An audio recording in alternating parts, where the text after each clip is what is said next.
It's been raining the last few days. I hadn't really got out and done too much, but it feels good outside. Apparently we just had a typhoon go through the bottom of southern Luzon, or right between the islands, a long way north of me, but still, that explains all this bad weather. It's windy right now. I don't know if y'all can see those trees in the background. But anyway, I wanted to make a video real quick because I'm getting ready to do a little bit of traveling.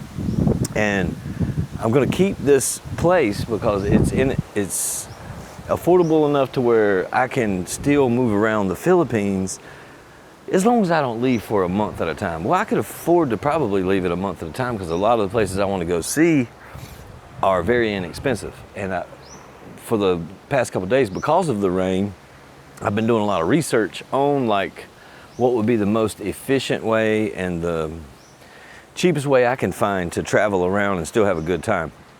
And you know, it's always good to do it the most efficient way because they've got all kind of services and things like that to where you can pay like a travel agency and book all kind of stuff if you want to and make it easy on yourself.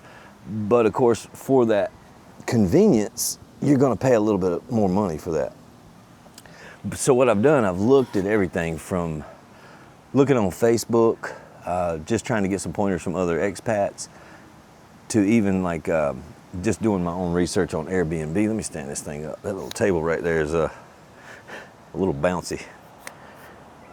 But anyway, this is what I've found so far, at least with my opinion. What I plan to do, the first place I want to go is the Siquijor, which isn't too far.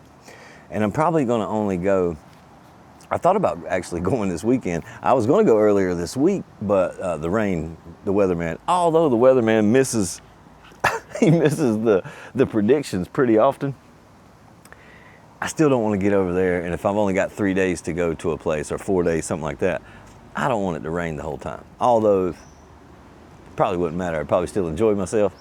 I just would rather go whenever I know for sure the weather's going to be good. And it is the rainy season, the end of the rainy season, but still the rainy season. Anyway, let me get to the point.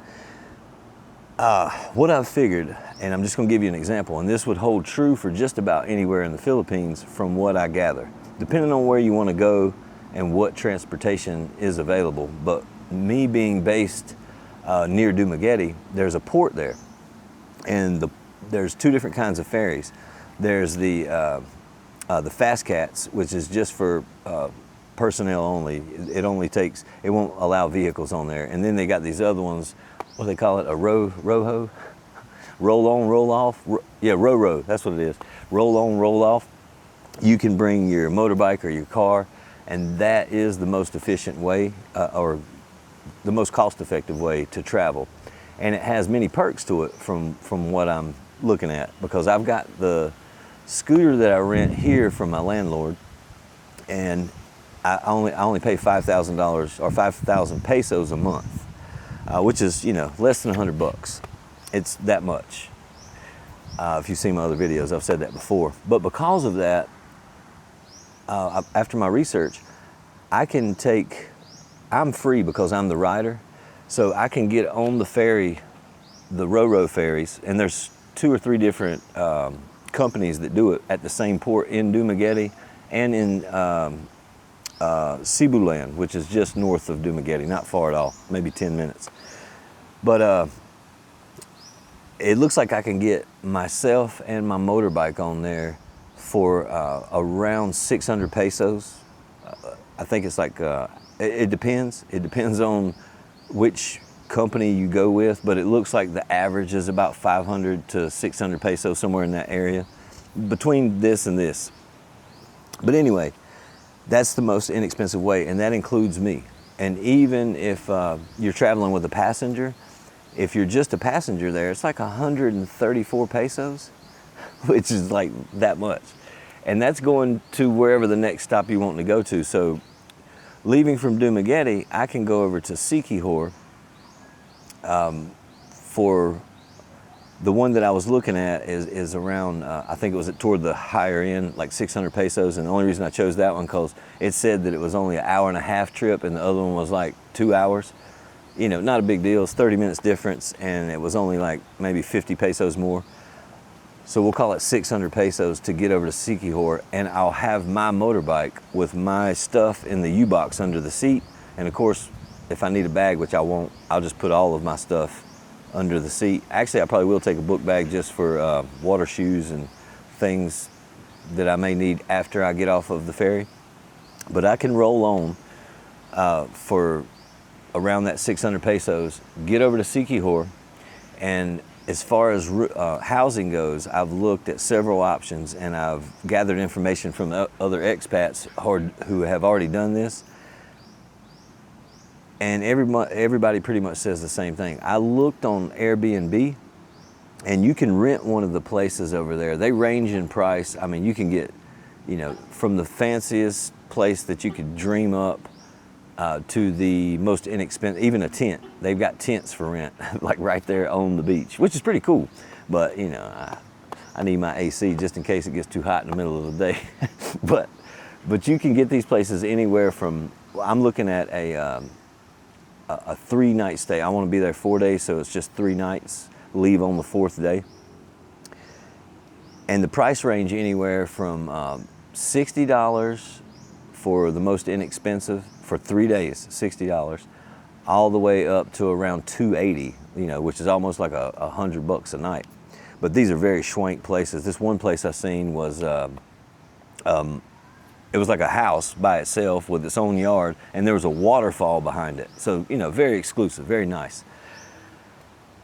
So I can make that trip very inexpensive. The places that I was looking at on Airbnb, the ones that I had chosen, like, you know, you can go in there and you can heart the properties that you like. I had like 4 of them chosen, and the most expensive one was like, and it was schwank. I mean, it was very nice, and it was only like $110 for 3 days, and that was like very nice. King size bed, AC, refrigerator, all that stuff. I don't need a kitchen because I plan on eating out every meal. Or worst case scenario, I'll buy snacks, you know, just bags of chips and stuff to throw around if I want a snack. But after doing the research on Facebook and talking to a few other expats and some of my neighbors who have already done that same trip, it seems to be, and I'll let you guys know for sure whenever I make the trip, but it seems to be what I'm gonna probably do, well, I am gonna do, is I'm just gonna go over there. I'm gonna go over there on the motorbike, and when you're there, some of the places apparently that are available as far as like the smaller hotels that are very nice, beachfront hotels, they range in price anywhere from like $15 to $25 a night. And these are beachfront, most of them, or at least close enough to walk. And if they're in abundance like that and you tell them you want 3 days, you know, everything's a bargain in the Philippines. So you can kind of bargain with the price. So if it's the nicer end rooms and they're wanting $25 for 1 night, you can, you know, say, hey, I'll give you $20, which is for 3 nights, $20 per night is that much right there. Off the top of my head, I think that's around a little over 3,000 pesos, something like that. But either way, it's very inexpensive. You know, $60 for 3 days in Siquijor. I'm not going to complain about it, especially whenever you can, you know, get the ferry cost. Already have the motorcycle, and the island's so small, you can ride your motorbike all the way around the island in just an hour or 2 and go see everything. And it's got roads, of course, that cut across the center of it. And it's loaded with beautiful waterfalls. I've been seeing these pictures, watching YouTube videos of Siquijor, and I haven't been there yet. So that's one of the places I want to go. Well, while doing that research, I get to looking like if I wanted to go to Cebu, how would that work? Because there's also a bunch of waterfalls in Cebu that I want to see. There's a bunch of markets. If you guys, if this is the first time you're watching my videos, go check out the Sunday market in Valencia, or it may say, the thumbnail says Valencia Market. Those markets are awesome. I'm telling you, I'm going to get fat over here. But I've been purposefully looking for those markets, and also like trying to plan my events to where there will be several things to do. Like if I just go for 3 days, like for a weekend here and there, because that's what I want to do. Like, you know, I'm no spring chicken. If I've got 3 days under my belt of hiking and climbing up and down hills and swimming and all that stuff. Shoot, I might need me a 4-day break before I do it again. Maybe a whole week. You know how it is. But, oh yeah, and if you have seen that video, I've been doing good. I've missed one day. I've been doing 100 push-ups a day, and I actually only missed one day, but I was so sore. I tried, I attempted. I didn't make it to 100. I made it to like 63 push-ups and couldn't get up off the ground, man, because I was so sore. J-Dub, don't hate on me. I've already told him, we chatted, my buddy that made the deal with me. He says he's done his every day, and I believe him because he's a dang soldier, man. But I just missed those because I couldn't do them. But he's like, you can make it up. In other words, one of these days I'm going to have to do more than 100 so I can, at the end of that 30 days, say I did 100 a day, which is fair. That's fair. I've done mine today. I'm sore as could be too, man.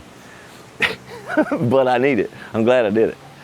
But anyway, so I started looking at Cebu, right? Because they've got all these places. And I can leave from this same port for that same price to go over to Cebu or Siquijor or even Bohol. And you can take, well, to get to Bohol, I have to go to Cebu first and then catch another ferry. But the cool thing about going over to Cebu, it's a much bigger island. And Cebu is also an island, and there's a Cebu city where most of the people live. I mean, there's people all over, but that's where that's the big city. But outside of that big city is where most of your attractions are at. You know what I mean? As far as like nature type stuff, which is what I would like to see. And I would like to go to the city too to hit some of those markets like there was in Valencia. I like food, man. That's why I'm doing all this working out, so I can eat my fair share and not feel as guilty. But as far as the pricing and the way to do it most inexpensive that I've seen, and this remains to be seen because I don't know for sure. I'm going by other people's advice and Facebook groups that I've talked to. So I think that's the best bet. I was going to make it easy and just do Airbnb, where I can just show up, and I can just go in there. A lot of the Airbnbs in the Philippines, like all around the world, there's just a code you put in the door. They email you the code and you just go right in. Easy check-in, easy check-out, no problem. But it comes with a cost. That convenience, just like anything else, comes with a cost. And I'm not sure the cost is worth it, because I have actually experienced this to where you will see something. I did this in Bohol. If you guys have seen the property that I was staying in Bohol, it was on Airbnb, but it was also on Facebook. And also you could just pull up and say, hey, do you have any rooms available? And of course, it's cheaper if you just drive up to the places and talk to the owner, because Airbnb is going to charge them a fee for using their site to get the customer to their location. Naturally, it's a service. It's how Airbnb makes their money. So if you go, as long as it's not a big holiday, and being rainy season right now, most of these places are looking for people to fill up their rooms, especially the hotels. And the higher end hotels, they've invested more into the property, and they need to fill those rooms up worse. But the way I understand it, and you tell me what you think in the comments below, but it seems true even in the West. That's how that, I forgot the website, but there's one in America where they got that website that it's like last minute bookings or something. I can't remember what the name of it was. I've used it several times, but basically the hotels would rather book that room for, minimal cost than not book it at all. It's better to make a couple dollars than no dollars. That's always true pretty much, especially for a property like that. It's worth less as the night goes on, especially if you have a bunch of rooms. Well, that holds true here in the Philippines as well. And some of these hotels in the rainy season, let's say they have 10 rooms available, because they're pretty, not a lot of really big hotels over in Siquijor, or anywhere for that matter, except for the bigger cities. These hotels, if they only have 10 rooms and only 5 of them are rented, and you got somebody walking up that's willing to get a room for 3 nights in a row, they're going to bargain with you. Granted, you get to talk to somebody who has that ability to reduce the price. And most of the time they do, especially this time of year. If nothing else, they can text or message the owners and say, hey, this is what this guy is offering. And from what I gather, if you're in an area like Siquijor, they have a bunch of beaches that are very popular. And all the hotels are kind of in a cluster, just like everywhere in the world. So what you can do is you can just go up to them and say, how much for 3 nights? I'm just pricing the hotels. They're going to give you the best price that they can give you. Maybe, you know how that goes. But, you know, really be like, okay, I may come back. Can I see the room? You know, go check out the room, make sure it's not you know, dirty or anything like that right there. And then go really check the other places. And you're probably going to get one of the places that you would have rented on Airbnb anyway at a much discounted price, because all of the hotels are on Airbnb, all of the homes are on Airbnb, but those same homes and hotels that are on Airbnb, they also have signs out front, and some of them are really cool, man, like tiki huts and stuff. They're like in a back off the beach, but kind of like in the edge of the jungle, so they're shaded. And you can literally just walk up. They'll have groundskeepers, and you can just talk to any of the Filipinos out there, or Filipinos. Hey, you know, where's the owner at? Is any of these places available? And they'll stop. Usually they'll stop what they're doing, take you to that owner, and then you can, you know, get a better deal. You never know what kind of deal you can get here, because they're not going to have to pay, you know, Airbnb or one of these, you know, hotels.com or what is that, Agoda, something like that. You know what I'm talking about. It's one of the hotel sites, like Priceline and all those guys. They're going to charge the owners, you know, a small fee, as well as the renter, me and you. So you can eliminate that by talking to the people in person. And because the way that the Philippines is, the owners and us, the customers, would much rather do that. You know, cut out the middleman. He's not doing anything but providing a platform for people to see those places in the first place. And you got to watch out for that. This is another tip, because this happened to me. If you watch some of my first videos, if you rent on Airbnb, especially if you're coming from a Western country, like I came from America, I made the mistake of renting something for a month, sight unseen. And naturally, the pictures, it was the same room, but the curtains had changed. Some of the furniture wasn't the same. The amenities weren't the same. And it was obvious that the pictures that was on Airbnb was from when the building was new.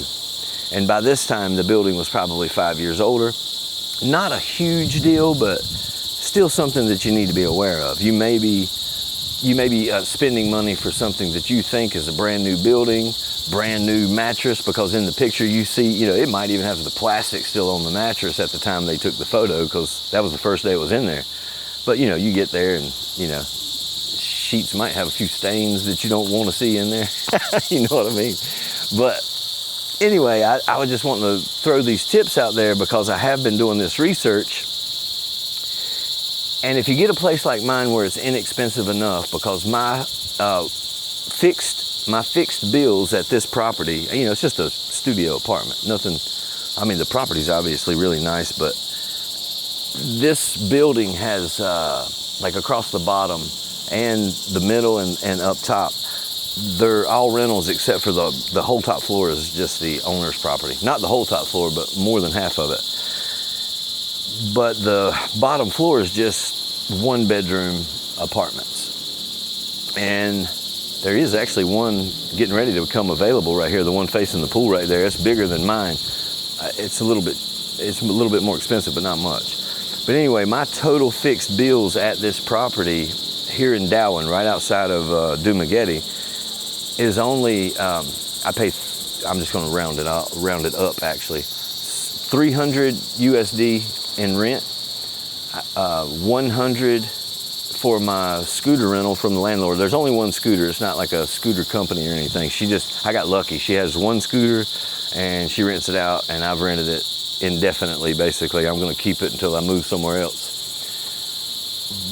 But that's it. Oh, and my power bill, I mean, it's not fixed, but we'll call it $100. It's not really. And the scooter's not really $100 either. It's like $88. And the rent's usually like $294, depending on the the value of the dollar versus the Filipino peso on that week. So it fluctuates, and it literally can swing by $25, $30 depending on what that value is, the date my rent's due and the date that my scooter is due, which I need to pay that today, actually. I'm glad I thought of that.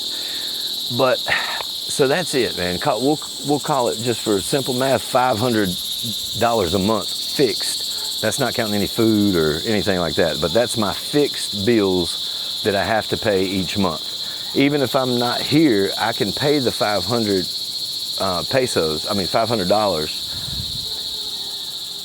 and still, on my budget, I can still travel around and have, call it another $500 for rental properties. Like if I do some exploring, I can spend $500 traveling around. If I want to go over to Siquijor or Cebu to go see, waterfalls and things like that right there, I can afford to do that, and I'm still only at $1,000 a month for my fixed housing, so to speak.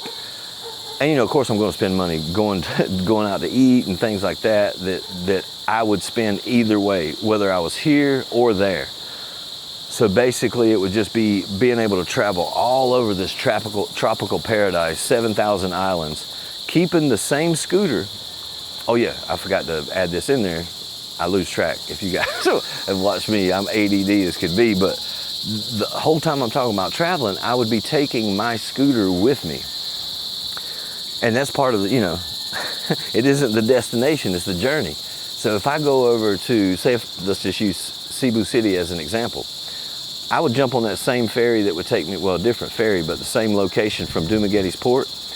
And it would just take me, it's only a 30-minute ride over to Cebu. I drive on, 30 minutes later, I drive off. And if I wanted to go to Cebu City, it's like a 4-hour motorbike ride around if you take the ocean side and just go all the way around to the city. 4.5 hours, maybe 5, depends. And that ferry runs back and forth all day long. I think it takes like 7 or 8 trips back and forth throughout the day. So you can do that just about any time. And same with Siquijor, and then from Cebu, once you're on the island of Cebu, you can pretty much go to any of the other islands with that same type of roll-on, roll-off ferry, and keep your same scooter.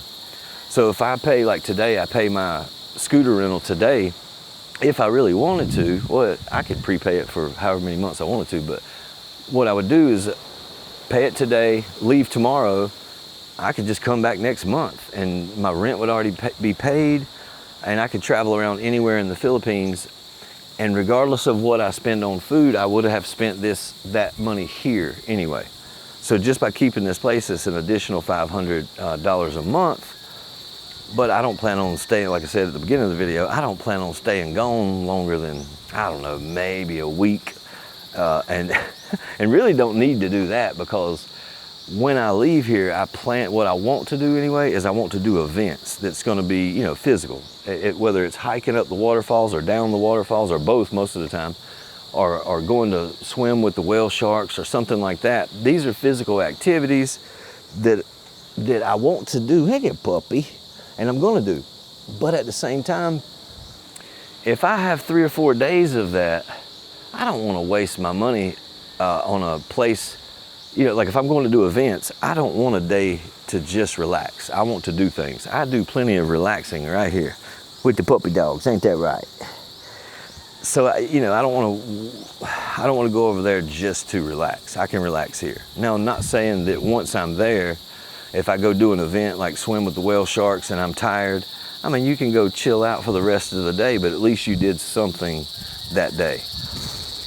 But you guys may have more energy than me, so I don't know how many days of at least strenuous physical activity I can do in a row before I'm like, I need to rest a few days. I don't know. Hopefully this helps a few of you guys out. Stay tuned, subscribe to the channel and all that stuff, because I'm going to take you along with me. And the first stop's going to be Siquijor. I don't know for sure what day I'm going to leave, because I'm kind of waiting on the weather. Even though the weatherman hasn't been too accurate lately, I at least wanted him to pretend, or at least tell me, even if he's lying, tell me it's not gonna rain. You know what I mean? But for now, I'm out.